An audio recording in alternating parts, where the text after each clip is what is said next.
Time for a special chat in the Port of Hamburg. We're meeting Jens Meier, the Chief Executive of the Hamburg Port Authority, for an in-depth conversation about new developments, digitalization, sustainability, and innovation in the Port of Hamburg. Okay, welcome on board. Thanks. A look at the present and a glimpse into the future. We're in a very special car. It's hydrogen-powered. And that's a subject that's close to your heart. Why is that? Well, in this car you notice how quiet it is. It's emission-free, but it drives just like a car. And this technology is no longer rocket science. And you don't need to be scared of it. It's fine for everyday use. I hope it will convince many people that it definitely is an alternative propulsion technology facilitating mobility conveniently and in comfort. And on the other hand, of course, it is also sustainable. How's your day been so far? Well, my morning routine looks like this. I get up, of course, maybe drink a cup of coffee, and then I start to plan my day. What time does your alarm bell ring? Well, I normally get up without an alarm. My rhythm involves starting work at 7. But I enjoy briefly reading the news before the day begins. And then I get going with what you could call operative business. Sozusagen in das operative Geschäft einsteigt. Right, so we're passing the Millantor Stadium. Yeah, I see it. Does that excite the football fan in you? Yes, as a former president of Hamburger SV, I am of course very keen on football, as I am on sports in general. But we also have St. Pauli fans in the family, and I admit that I do sometimes go to see St. Pauli play as well. At the end of the day, though, I'm a Hamburger SV fan. But to be honest, I like to see St. Pauli playing well too. It's great, a relaxed drive.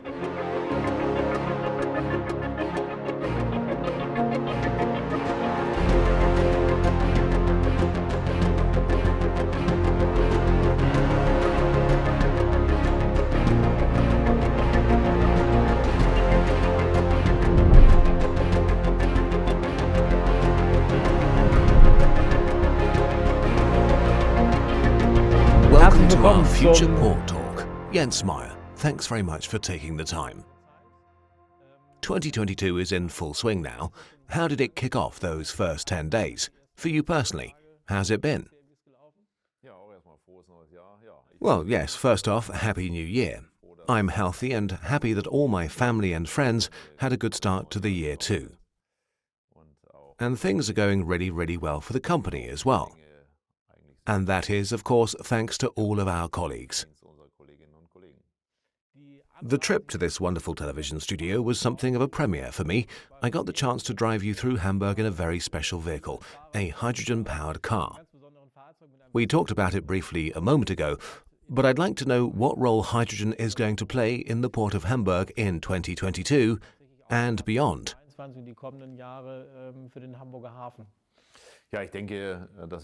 Well, I think it's going to play an increasingly important role. Sustainability, alternative fuels. I think our Toyota Mirai is evidence that this technology makes sense. You're driving a car and, what do you know, it's just like a normal car. But what's also on the agenda is transforming the Port of Hamburg to use hydrogen, and also to import it via the port for industry and to power trucks and ships. Also on the agenda, where can we source it? How can we use it? It's going to play a major role in our future master plan. And in this context, you always make a habit of expanding your horizons a little. You've been to the United States, where you and the other people there did some information gathering. What was the result? Well, the question with hydrogen is always how to transport it. In Houston, Texas, we visited an ammonia storage facility at Fort Park Motor. Hydrogen can be stored as ammonia in liquid form. And so, of course, it was interesting to see what safety measures were in place. In the US, Homeland Security makes sure those safety measures are adhered to. The waterways are closed to private boats within 1 mile. There are also safety mechanisms for when a ship docks or is tanked up, that it's offloaded or loaded. What happens when a pipeline leaks? What I found impressive was the explosion-proof control room in operation 24/7. It means that in the event of a disaster, firefighting facilities, pumps and the like can be controlled from a secure place, and means this technology, which is new to many people, of course, can be operated safely. I think we can build on that experience here in Hamburg and pass the knowledge on as well once we've implemented the technology here in Hamburg. We're seeing some pictures in the background on the subject of shore-based power. Shore-based power will be an issue in the Port of Hamburg in 2022 as well. To what extent is that, in combination with things like hydrogen that we've just mentioned, an important issue? I'd argue that the Port of Hamburg has been something of a trailblazer when it comes to sustainable technology. In the public sphere, there's a lot of focus on who is pushing this technology. But actually, we ourselves have repeatedly discussed this with many other ports, but just writing papers is one thing. We want to be quicker, and that's why we're very pleased that the Hamburg Senate has given us so much support, in particular the business department, so that we can continue to expand our shore-based power facilities. We're ploughing ahead here, and we want to start the test phase for container ships in 2023, as you can see in the background. The cruise ship terminal in Steinwerder is also going to be connected to shore-based power. So we're aiming to start testing in 2023 already, a lot earlier than other ports. And in 2025, if everything goes well, we should be doing it in Hafen City. The new cruise terminal being built in the Übersee Quartier will also be equipped with a shore-based power supply. And as I said, we want to do things, not just talk about things. I think that's one of the strengths that the Port of Hamburg is able to demonstrate again and again around the world. And not just talk, actually do things. And the bridges of the Port of Hamburg are a good example of that. The new Katwijk rail bridge is what you could call a landscape project. It's been in operation since December. We've brought a short video with us to introduce you to the topic. The new Katwijk rail bridge.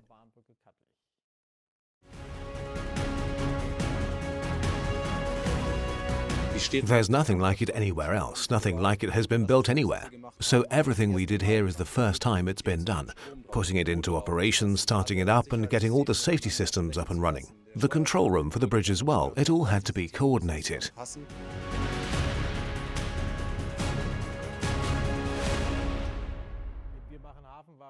We've looked at it frequently as part of our series Port is What We Do, and met fantastic people like Sebastian who drive projects like these forwards with passion and energy. The whole thing is part of what's called the Project Alliance. And there's this great expression, best for project. What's that about? First of all, I have to say that the new Katwijk bridge has been in operation since December 2020. And the Rail Bridge and Project Alliance were founded to implement the dismantlement and reconstruction of the old Katwijk bridge, which as of the 6th of December has again been open for road traffic. So the rail network was extended. Our idea of disentangling different modes of transport so that the railway no longer interrupts usage of the road has been fully implemented. There are a few remaining things to do, which we'll have completed by March of this year if the weather allows.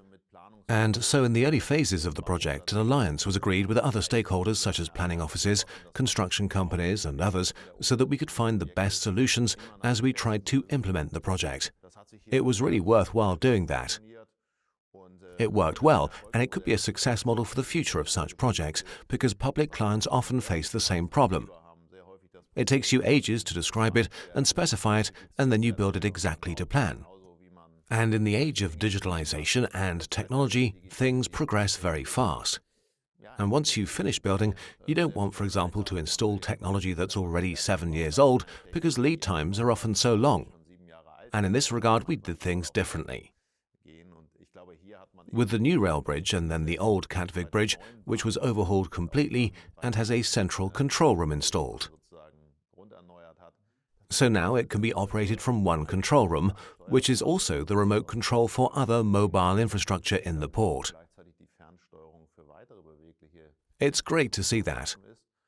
Conventional building, engineered construction of the finest quality, combined with digitalization and modern control systems, which will ultimately improve the efficiency of the Port of Hamburg. So when it comes to the issue of bridges, there's one bridge we have to talk about, the Kulbrand Bridge. The decision has been made and now a tunnel is going to be built. Can you briefly explain why the decision fell in favor of a tunnel? Well, the tunnel solution is advantageous from our point of view because the high volume of heavy goods brings challenges with it. At a height of 70 or 75 meters, you need very long access ramps to get up there. The tunnel will only be 30 meters below ground, so the ramps are much shorter because the difference in elevations is lower. Of course, there's also less wind, you're less exposed to the weather in a tunnel, and the tunnel is on solid ground. So in terms of structural stability, it's much better for heavy goods vehicles. In addition, it also creates a unique selling proposition for shipping, because there won't be any kind of obstacle to pass under. Ships are getting higher and higher. We're already facing problems with ship heights, known as air draft, which makes it difficult to navigate ships under the Kulbrand Bridge. So if there's no longer an obstacle, that's a major benefit for shipping. Those are just some of the examples that tipped us in favor of the tunnel solution.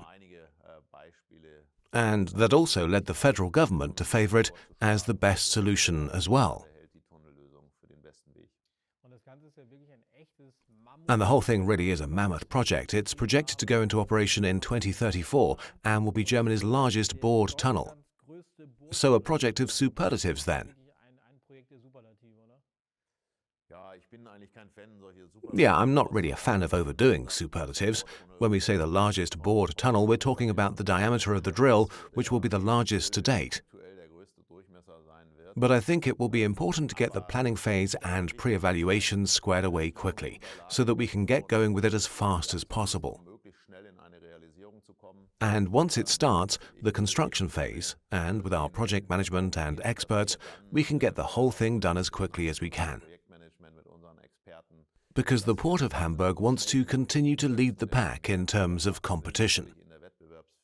And we need an optimal access route to the Altenwerder area, to the most modern Hamburg container terminal. Access needs to be unlimited and soon, and we have to work hard on that. And that's why we've laid out this timeline. In fact, I'm prepared to do anything that will accelerate the process.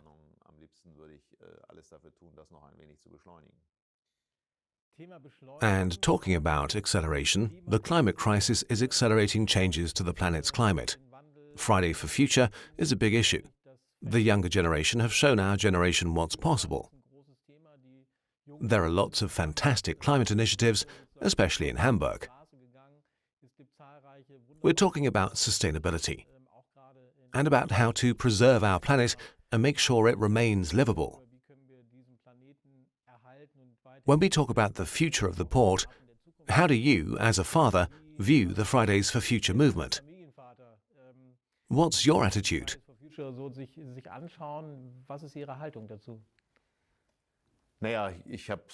Well, as I said at the beginning of our talk, I think we in Hamburg have always been good at pursuing sustainability. I think the Port of Hamburg, as the heart of the free and Hanseatic city of Hamburg, has always profited from being close to the hearts of the people of the city. And that's why we built the first shore-based power facility in Altena. We were trailblazers in that regard. And the facility has become a blueprint for the whole of Europe. And we did that long before Fridays for Future or Greta Thunberg. We've been working with the issue for a long time, as is the case with many things. My colleagues know that if we commission new ships, we always try to use state-of-the-art technology. We do what is possible and try to take one step further than that. like at the Landungsbrücken, or what we just talked about for container ships, cruise ships, creating shore-based power. We just talked about hydrogen, and we look at anything that is feasible, that can be operated safely, and we will continue to do so. The goal is for the Port of Hamburg to be climate neutral by 2040. That's not actually that far off. It feels like a long way, but it's actually quite close. How are you going to achieve that goal? We mentioned many measures, but what are the actual next steps, also looking at 2022? What's ahead of us, and how are we pursuing that? Ja, wir haben es eben schon gesagt, wir arbeiten mit Volldampf an der Ausstattung der Landstromanlagen. Well, as we just mentioned, we're working flat out setting up shore-based power. We've designed a system that favors ships with lower emissions. Ships that come to the port powered by LNG have to pay less. We began with what's known as the Tier 3 rule at a ship's berth. The next step will be no more emissions at berth, 0 emissions at berth, and the next step after that, 0 emissions in port. And we're trying not to impose technology, but just creating a level that our customers and stakeholders, our partners, can achieve, and are trying to intensify that, and remain open to all technologies for as long as possible. But if people aren't sure what the best technology is yet, then they can just dock their ships and, to put it simply, just turn off the engine. And I think these measures are very, very important.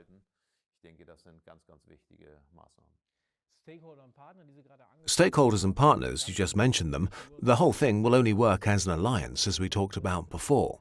How do you get them on board? How does it work? Do you have to talk to them personally and try to persuade them and motivate them?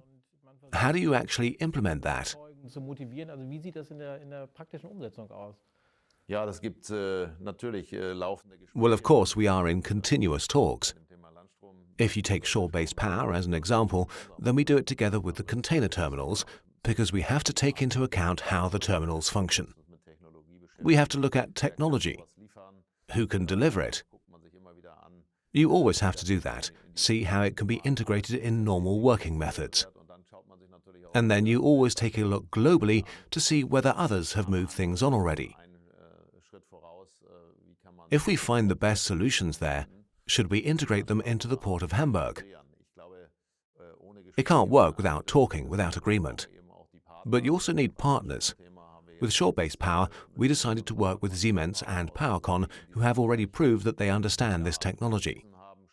And on the other hand, we have our own experts, of course, who close the link shipside, so to speak, with the relevant engineers.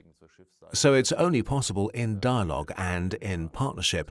Otherwise, we would never achieve our goals. We saw that in the Channel Adjustment project, with very diverse players coming together. In a second, we'll talk about what has improved since that project was completed. We've got a few pictures to show you here. Let's take a look.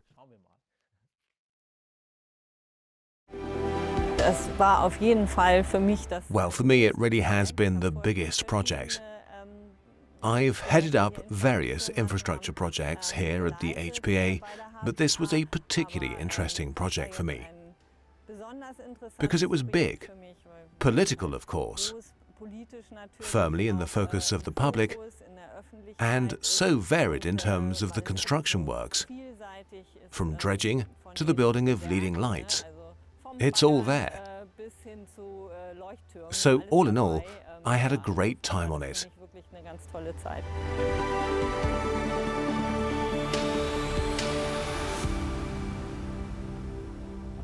So some impressive pictures there too. How does the Elbe's new depth impact day-to-day work in the port? What has improved?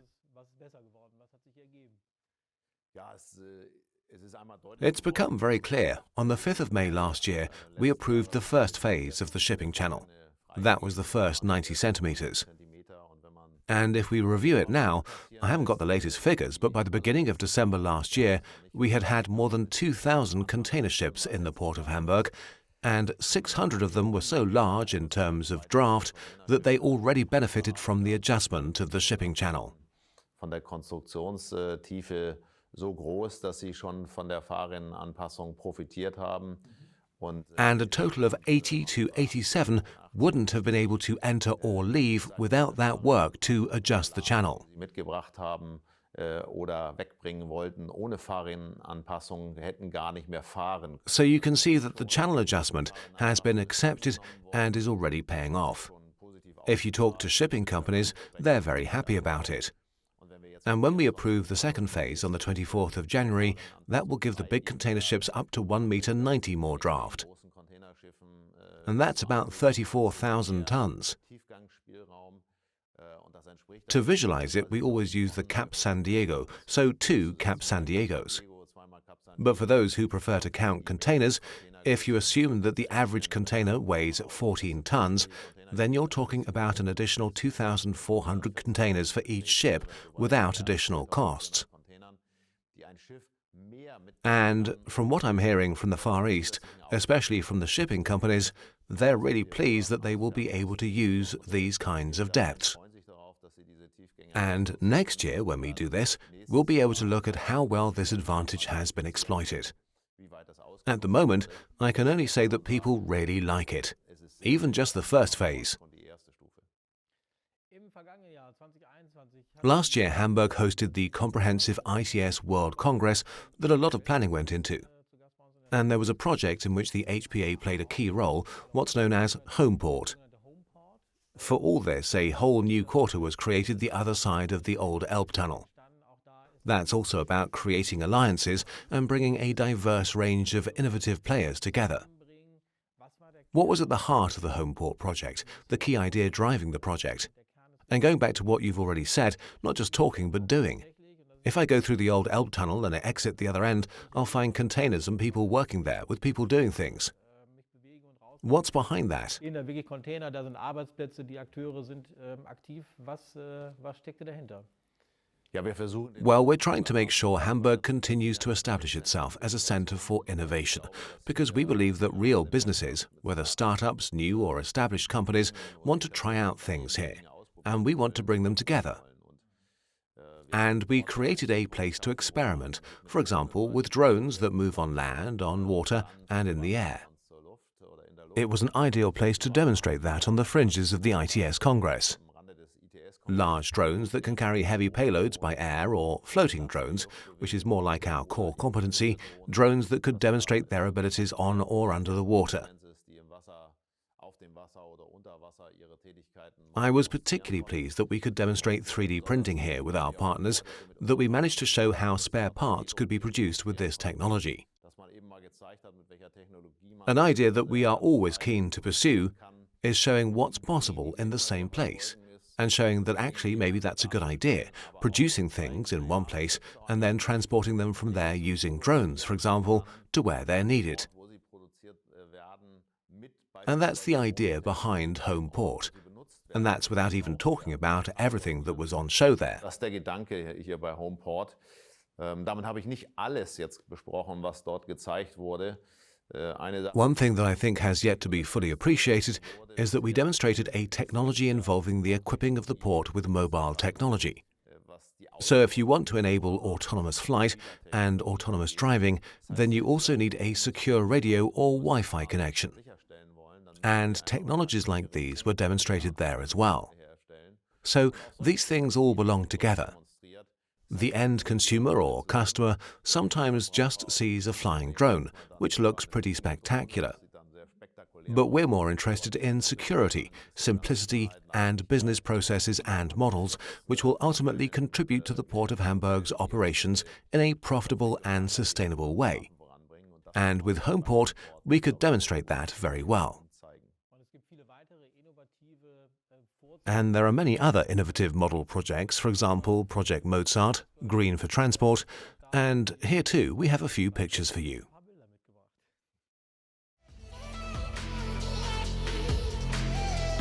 Wir haben 3 Bereiche im ITS zu präsentieren. We have 3 areas to present in ITS from the point of view of the HPA. On the one hand, infrastructure management, so Smart Bridge, our digital twin of the Kohlbrandbrücke. Then we have the issue of traffic management, where we try our various approaches, and then the use of Mozart, as in quantum computing or quantum-inspired technology, as a way of controlling the transport network across the whole of the port. Für die ganze Verkehrsnetzsteuerung für gesamte Hafen zunutze gemacht werden können. And there really are impressive, innovative transport systems in the Port of Hamburg. We have a few pictures related to TSB cargo here. Let's look at that. If I've understood it correctly, it's actually a maglev train within the Port of Hamburg. Is it a prototype or is it already in use? Yes, this is of course a demonstration.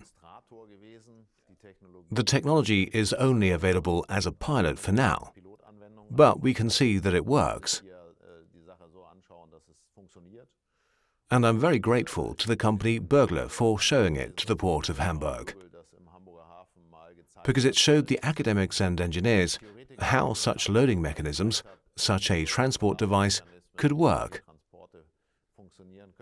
You could get an impression of the soundscape and get a sense of how easy it makes transport.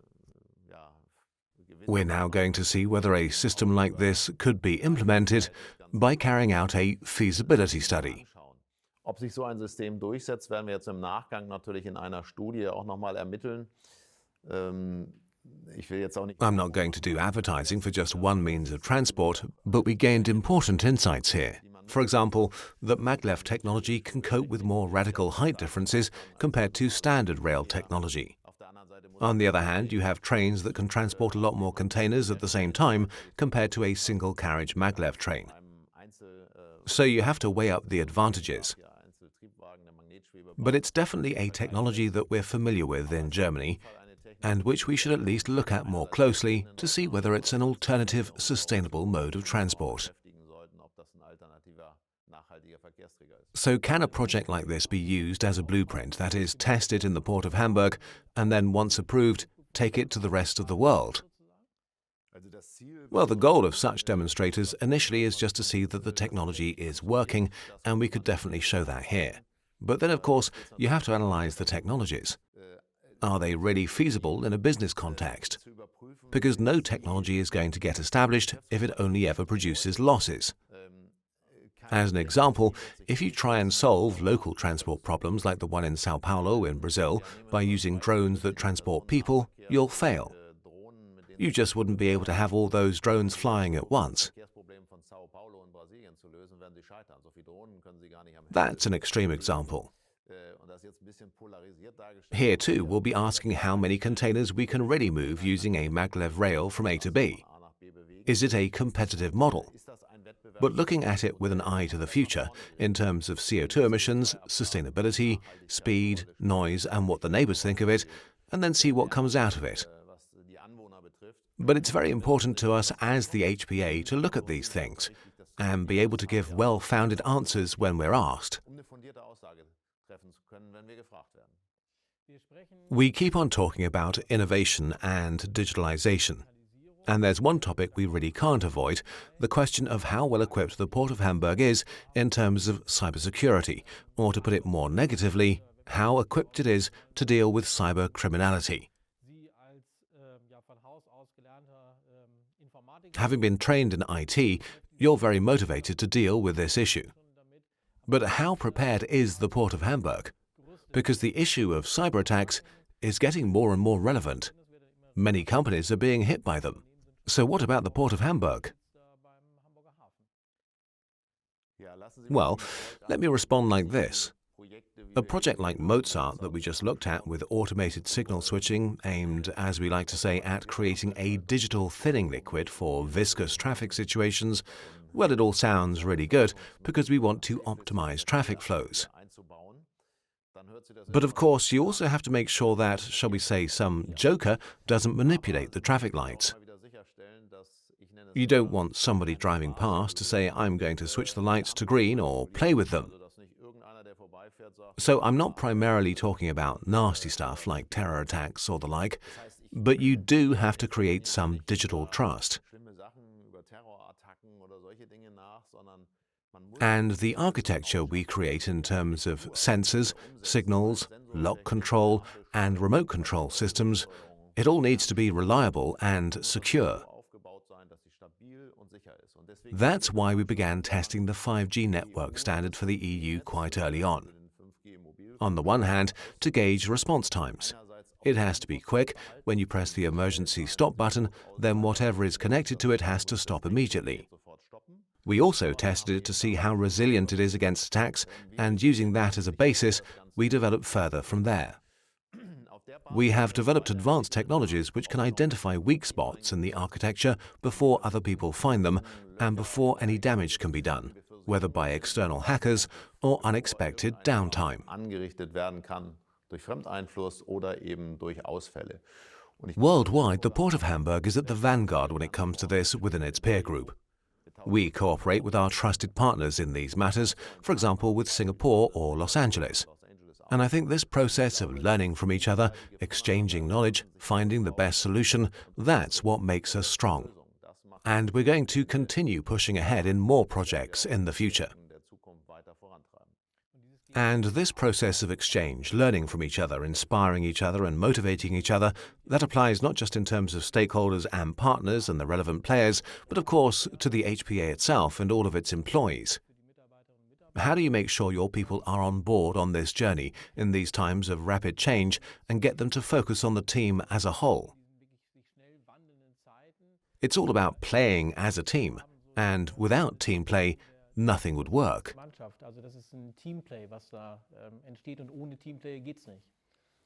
I believe you need to create a culture. You have to let people do their thing, but they need regular inspiration from their own team, and you need to give them space for that. We've established various formats within the HPA to do that, and we are constantly trying to tease out new ideas in conversations and workshops. That applies to all disciplines, not just IT. It applies to the engineers who are constantly looking for better solutions. And we have the Allianz model we talked about, creating the space to enable people to test things. And ultimately, it's the people who work here who define the quality of the company and the services it provides. And so, yes, in the old days, we used to say demand and support. Today, it's about making space for innovation and for creativity. And that's what we're trying to intensify at the HPA and create appropriate platforms for that. We're really focusing on the future now and what it will bring. And now we're going to look a long way into the future and ask the question, what might things be like if we meet again in 100 years? What will the Port of Hamburg look like? And as a kind of creative input, we brought a clip that looks at virtual reality and augmented reality and asks the question, is this what it will look like in 100 years? Maybe even much earlier. Let's take a look.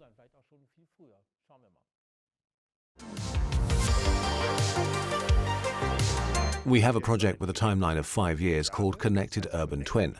It's supported by the German Interior Ministry, and it's all about building urban twins. As the HPA, we're part of the project because we have our expertise in the area of virtual reality, simulation, and IoT.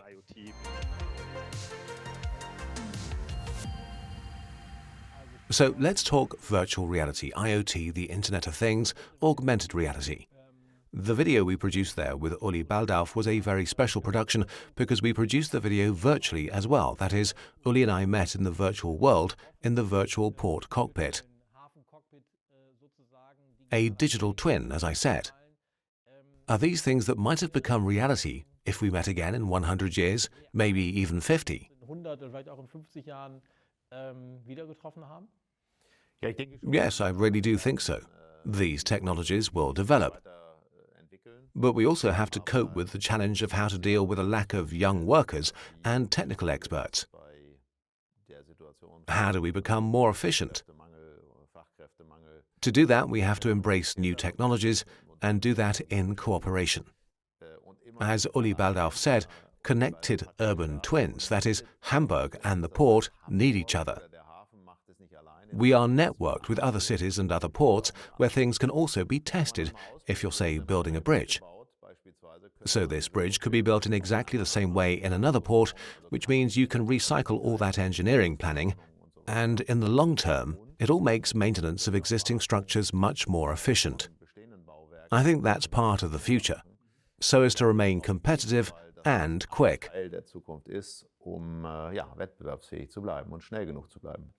Right, so we're on the home stretch now. That went by fast. So Jens Meier, a last set of questions. What are Jens Meier's favourite places in the Port of Hamburg? Where might we find you in 2022?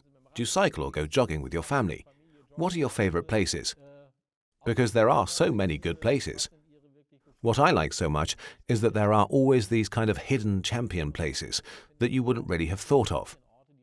And I say that, and yet we get around a lot with our camera teams in the Port of Hamburg, and we keep coming across places that are special. What are your favourites? Well, yes, that's an interesting question, and I'm frequently asked it. There are places where you can eat really well. Generally, I'm more of a motorcyclist than a cyclist, and so I go to many different places in the port. And when I inspect construction sites or look at projects on the ground, I move around the port a lot.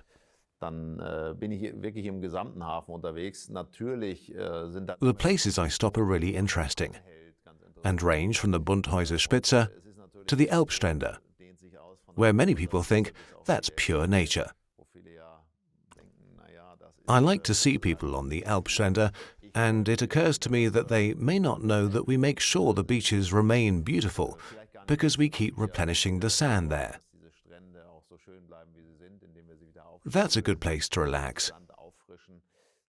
There's one place I like to go that isn't part of the port. That's the Fischereihafen restaurant.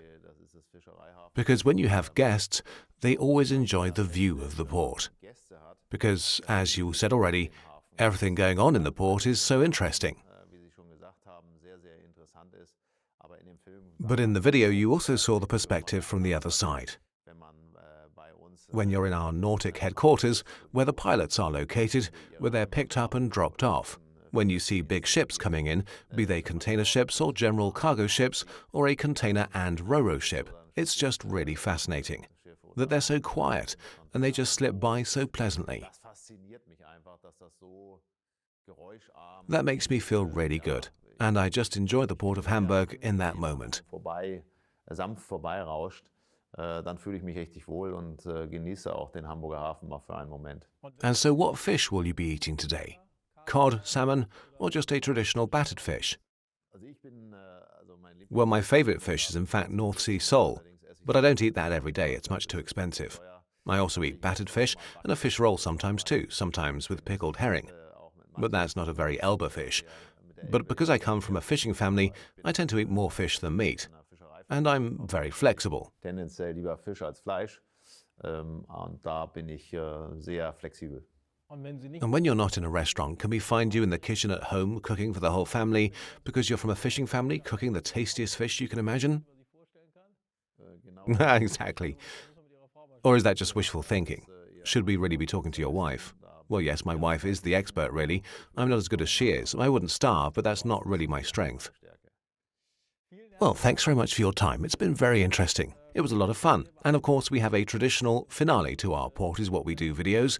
At the end, we get people to say Port is what we do with all the passion we can muster. And we have to do that as well. So let's count down. 3, 2, 1. Both of us looking into the camera. Let's see if we can do that. 3, 2, 1. Port is what we do. And in that vein, as they say in Hamburg, tschüss. Have a good 2022. Thank you very much. Dankeschön.